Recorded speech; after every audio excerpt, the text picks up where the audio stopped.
ॐ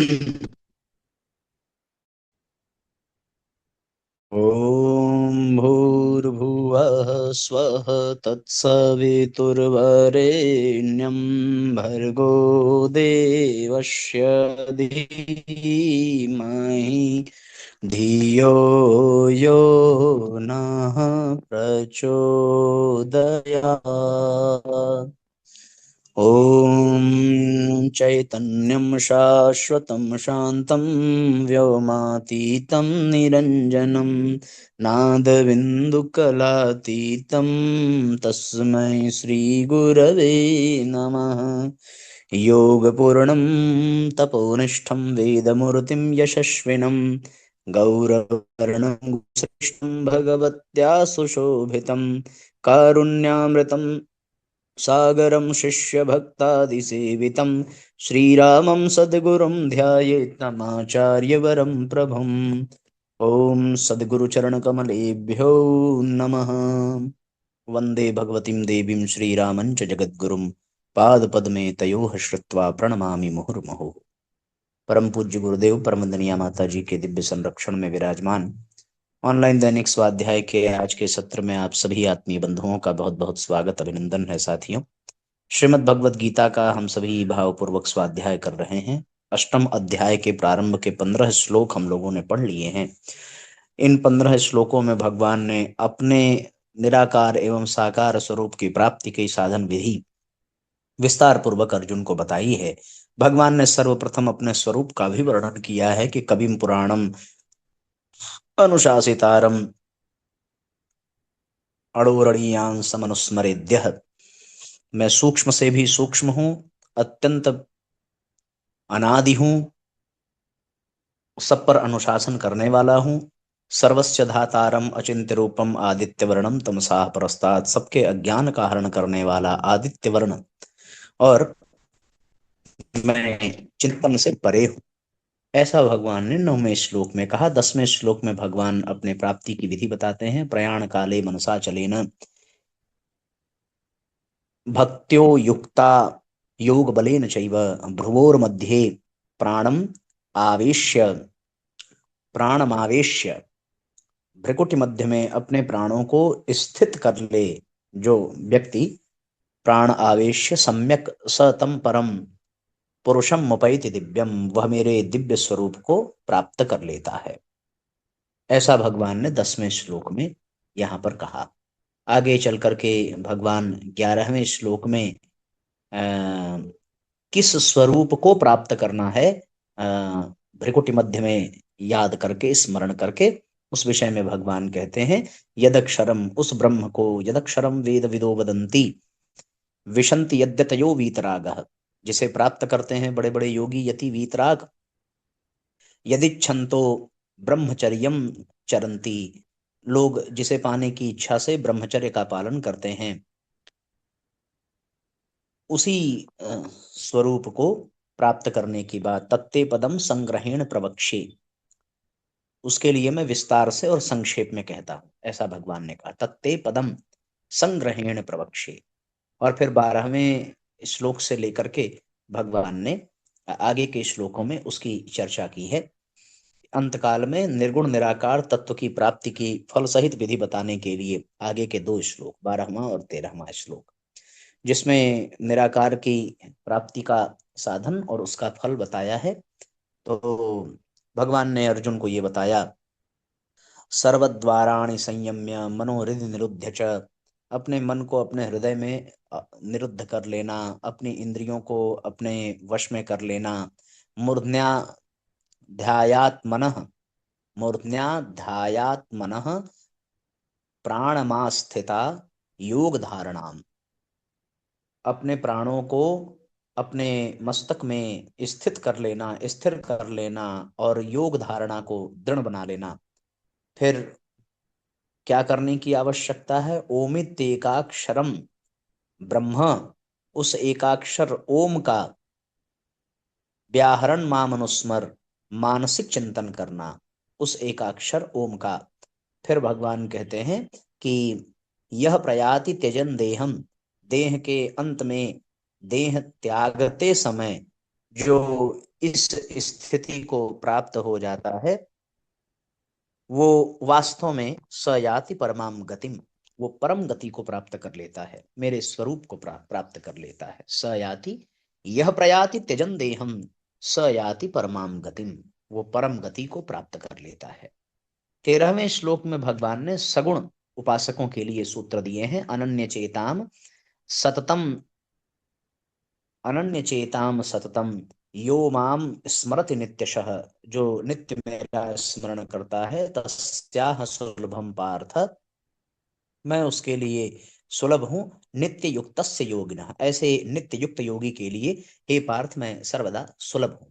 यह भगवान ने साकार उपासकों के विषय में बताया। और फिर 15वें श्लोक में भगवान अपनी प्राप्ति का महात्म्य बताते हैं। तो भगवान ने कहा, माम उपेत्य, मुझे प्राप्त करने वाला, पुनर्जन्म दुखालयम शाश्वतम,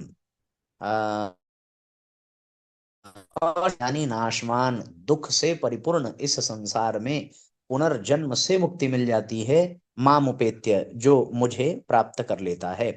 नाप्नुवंती, नाप्नुवंती महात्मानः संसिद्धिम परमाम गताम, वो परम गति को प्राप्त कर लेता है, ऐसा महात्मा, वो महात्मा कहलाता है जो पुनर्जन्म से, इस दुखालय संसार से मुक्त हो जाता है। नाप्नुवंती, वो दुख को प्राप्त नहीं होता, संसार को, पुनर्जन्म को प्राप्त नहीं होता।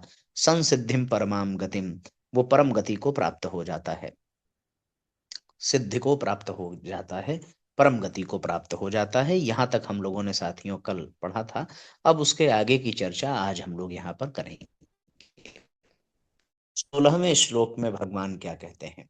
आ ब्रह्म भुवना लोकाः पुनरावर्तिनोऽर्जुन, मामुपेत्य तु कौन्तेय पुनर्जन्म न विद्यते।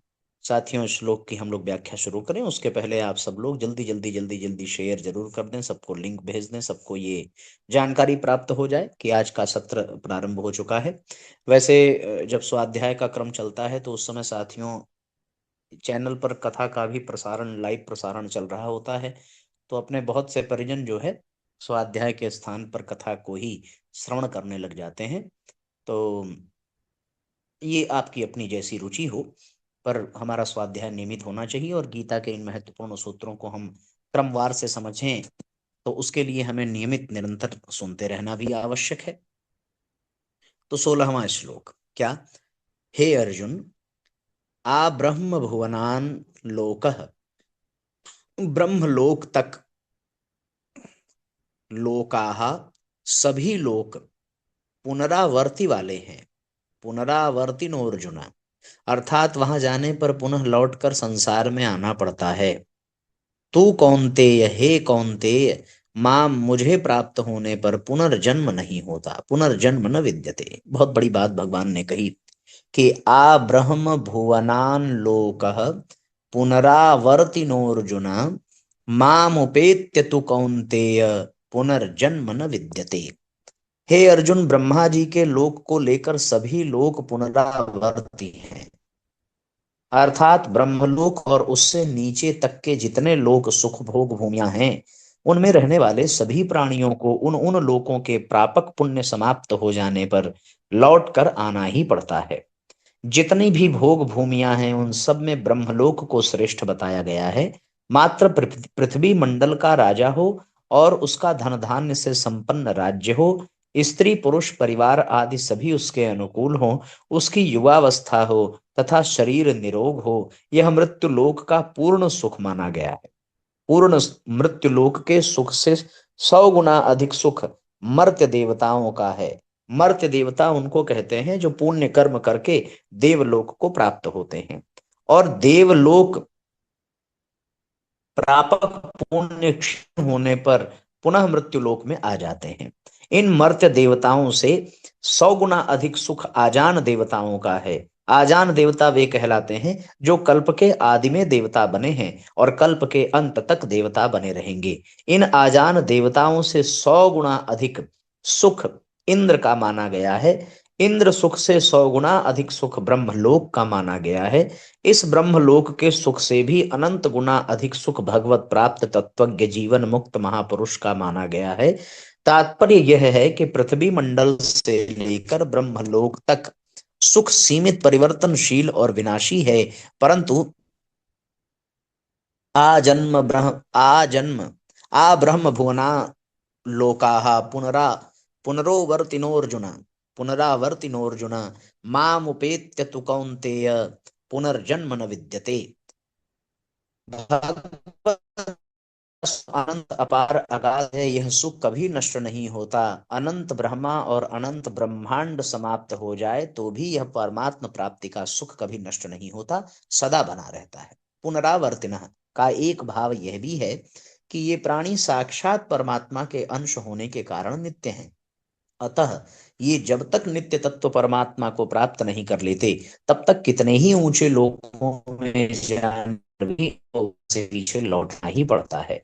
अतः ब्रह्मलोक आदि ऊंचे लोकों में जाने वाले भी पुनर्जन्म को प्राप्त होते हैं।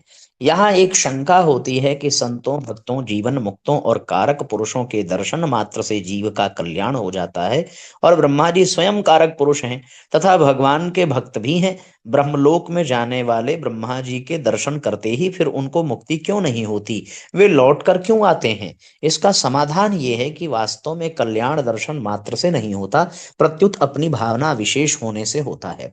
इसके सिवाय संत भक्त आदि के दर्शन, संभाषण, चिंतन आदि का महात्म्य इस मृत्यु लोक के मनुष्यों के लिए ही है, कारण कि यह मनुष्य शरीर केवल भगवत प्राप्ति के लिए ही मिला है। अतः मनुष्य को भगवत प्राप्ति का कोई भी और किंचन मात्र भी मुक्ति का उपाय मिल जाता है तो अपनी भावना के अनुसार जब वह मुक्त हो सकता है। ऐसा मुक्ति का अधिकार अन्य लोकों में है ही नहीं, इसलिए वे मुक्त नहीं होते। तो मृत्यु लोक में ही भगवत प्राप्ति के सारे उपाय मिल जाते हैं साथियों, पर अन्य लोकों में इसका कोई उपाय नहीं मिलता। दर्शन मात्र से भी कोई लाभ नहीं है। दर्शन करने के पश्चात विशेष भाव के कारण ही हमें मुक्ति की प्राप्ति होती है। आ ब्रह्म भुवनात् पद में जो आ शब्द आया है उसके दो अर्थ हैं। अभिविधि, जैसे ब्रह्मलोक को लेकर सभी लोग अर्थात ब्रह्मलोक तथा उसके नीचे के सभी लोग। मर्यादा, जैसे ब्रह्मलोक को छोड़कर नीचे के सभी लोग अर्थात ब्रह्मलोक से नीचे के सभी लोग। यहाँ आ शब्द अभिविधि अर्थ में आया। आगे कहते हैं कि उन लोकों में रहने वालों में किसी की मुक्ति होने के लिए तीव्र लालसा हो जाती है तो वह भी मुक्त हो जाता है।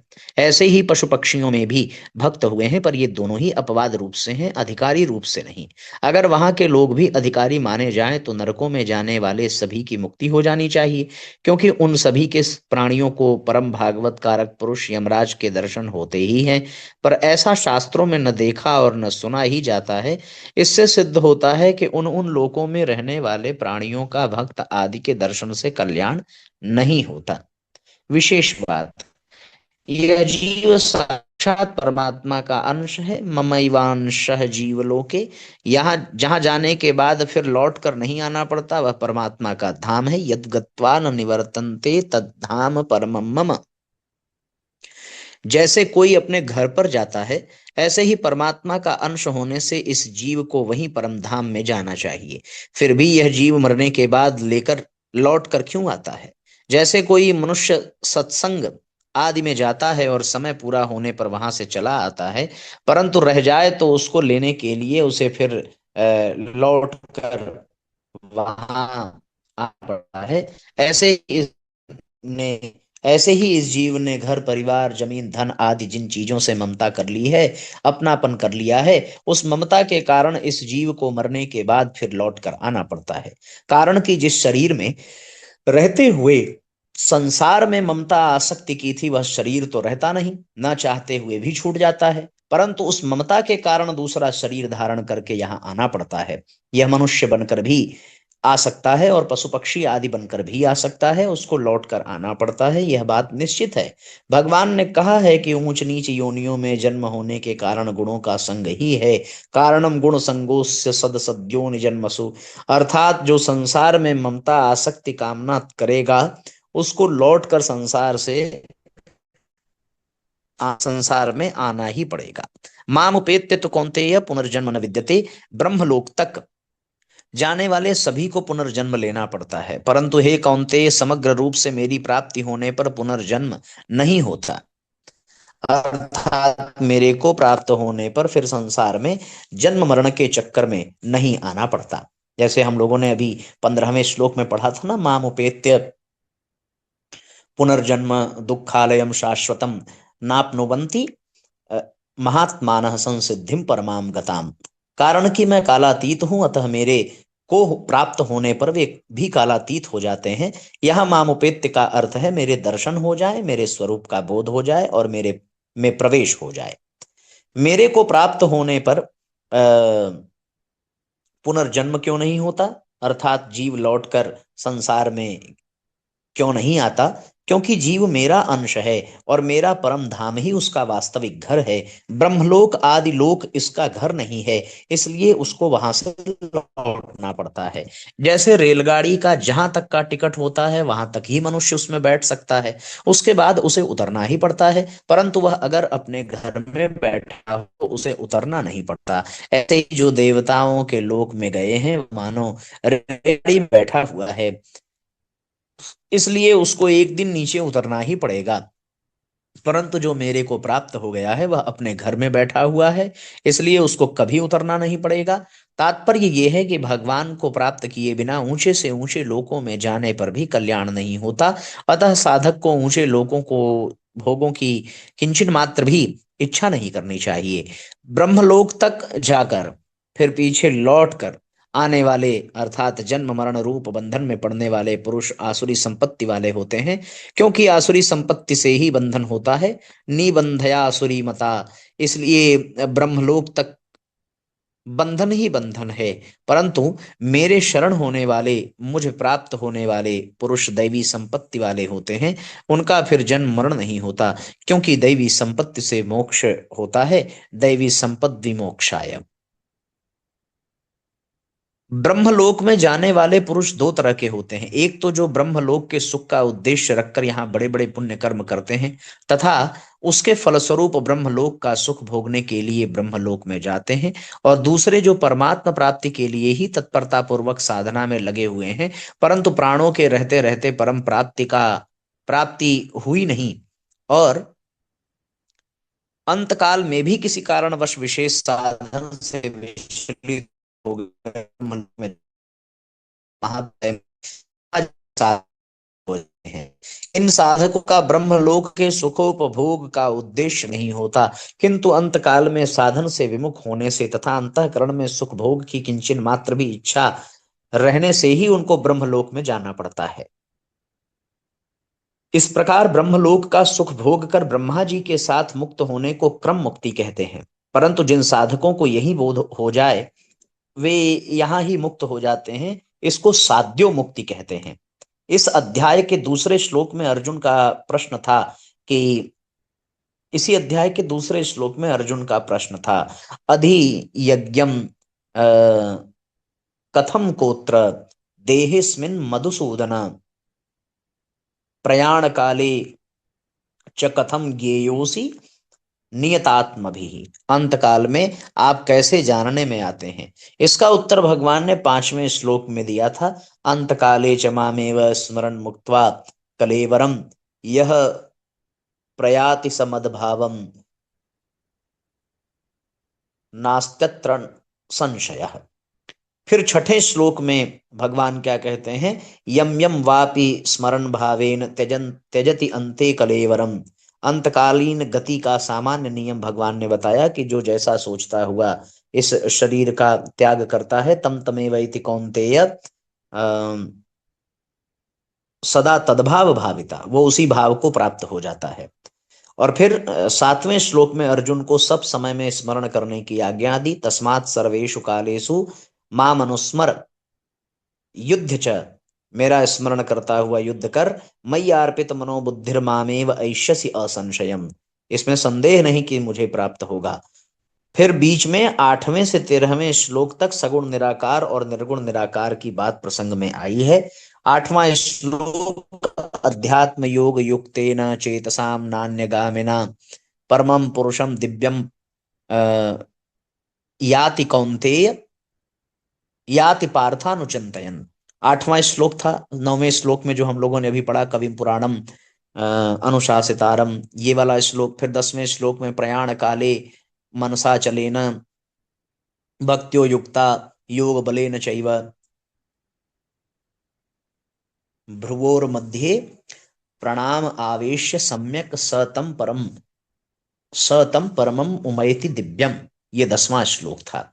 11वें श्लोक में भगवान ने बताया, यदक्षरम वेद विदो वदन्ति विशन्ति यद्यतयो वीतरागः यदिच्छन्तो ब्रह्मचर्यम चरन्ति। जो ऐसा करता है उसके विषय में भगवान कहते हैं कि तत्ते पदम संग्रहेण प्रवेक्ष। मैं विस्तार पूर्वक बताता हूं। फिर 12वें श्लोक में सर्वद्वाराणि संयम्य, यहां से प्रारंभ किया है। 13वां श्लोक ओमित्येकाक्षरम ब्रह्म व्याहरण माम मनुस्मर स यह प्रयाति, वो मुझे प्राप्त कर लेता है, ऐसा भगवान कहते हैं। यह प्रयाति स याति परमाम गतिम। ये 8वें से 13वें श्लोक तक भगवान ने विस्तार पूर्वक यहाँ बातें की हैं। और फिर उसके पश्चात 8वें से 16वें श्लोक तक, 13वें नहीं 16वें, 14वां श्लोक जो था अनन्य चित्ता सततम यो माम स्मरति नित्यशः, ये वाला श्लोक। तस्याहम, वो मैं उसके लिए सुलभ हूं, तस्याहम सुलभः पार्थ नित्य युक्तस्य योगिनः, ये 14वां श्लोक। फिर 15वां श्लोक था मामुपंति मामेव पंति, जो मुझे प्राप्त कर लेता है वो पुनर्जन्म उसका नहीं होता। दुखालयम शाश्वतम नाप्नुवंती, वो इससे मुक्त हो जाता है। महात्मानः संसिद्धिम परमाम गताम, मुक्त हो जाता है। और फिर 16वां श्लोक जो हम लोग अभी पढ़ ही रहे हैं कि मामेव उपंति, जो भगवान को प्राप्त कर लेता है, ये आ ब्रह्म भुवनान लोकः पुनरावर्तिनो अर्जुन मामुपेत्य तु कौन्तेय पुनर्जन्म न विद्यते, ये 16वां श्लोक। तो 8वें से लेकर के 16वें श्लोक तक भगवान जो है अर्जुन को अपने निराकार और साकार स्वरूप के विषय में बताते हैं। वे ही समग्र परमात्मा है, उनके अंतर्गत ही सगुण है। प्राप्त करना ही मनुष्य का परम पुरुषार्थ है।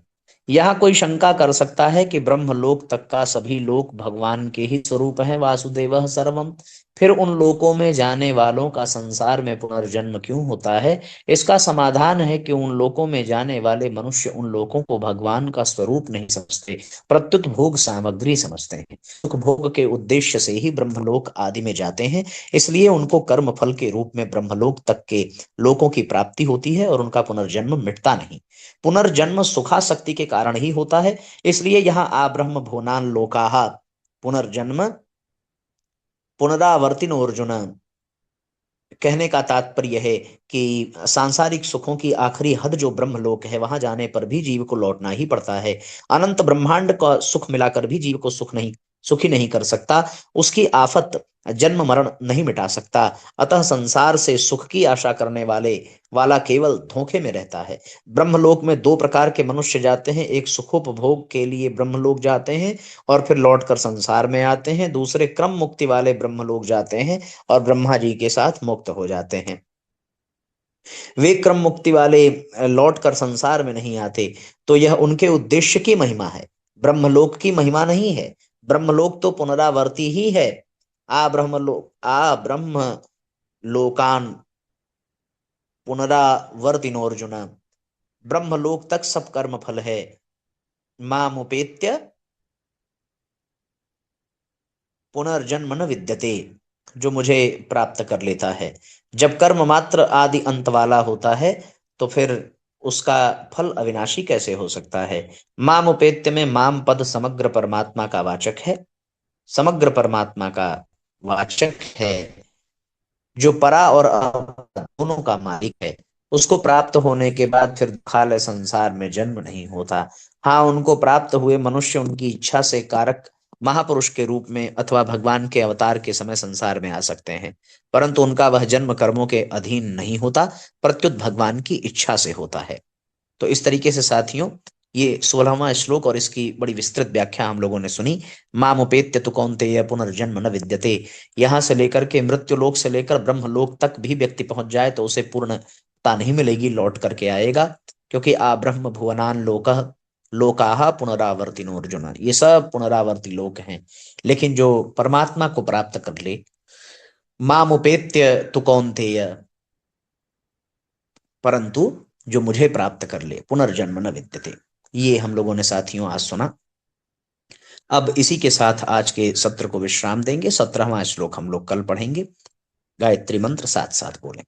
ओम भूर्भुवः स्वः तत्सवितुर्वरेण्यं भर्गो देवस्य धीमहि धियो यो नः प्रचोदयात्। सभी आत्मीय बंधुओं को बहुत बहुत प्रणाम साथियों। सबका मंगल हो। जय राम जी की शुभ रात्रि।